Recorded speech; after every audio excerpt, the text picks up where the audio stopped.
Постапката за стечајот на комбинатот Фени била водена незаконски и нетранспарентно, поради што Transparency International ќе поднесе кривични пријави за стечајниот управник Мирослав Анастасиевски и стечајната судика Валентина Ѓоргиевска.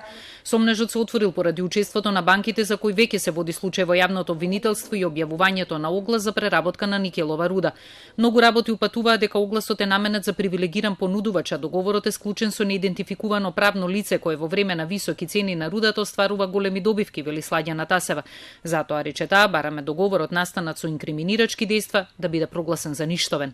Потписник на договорот е физичко лице, кое е идентификувано со број на пасош од непозната држава, без посочување на неговата адреса.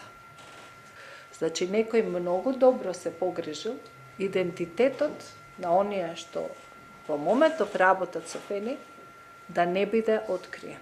Во заложниот регистар се уште постојат банките како обарувачи, како доверители. Значи, целата таа постапка има рок во кој треба да се спроведе. Досега тоа не е спроведено, што кај нас предизвикува сомнеш дека всушност нема купувач и нема реално плаќање за откуп на тие побарувања. Антикорупционерите од Скопје, Брисел и Берлин ќе го испитуваат и влијанието на вице-премиерот Кочо Андјуше врз стечајот на Фени, по претходно добиена представка од фирмата Кунико Resources.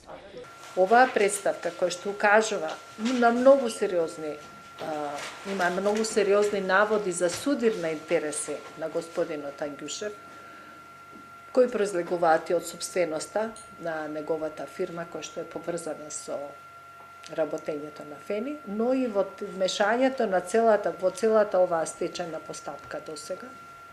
Иако одамна изминат рокот што стечајниот управник го дал за поднесување на план за реорганизација на работата во комбинатот, досега вели Тасева ниту еден доверител не го видел, иако неколку пати барале увид во таквиот план.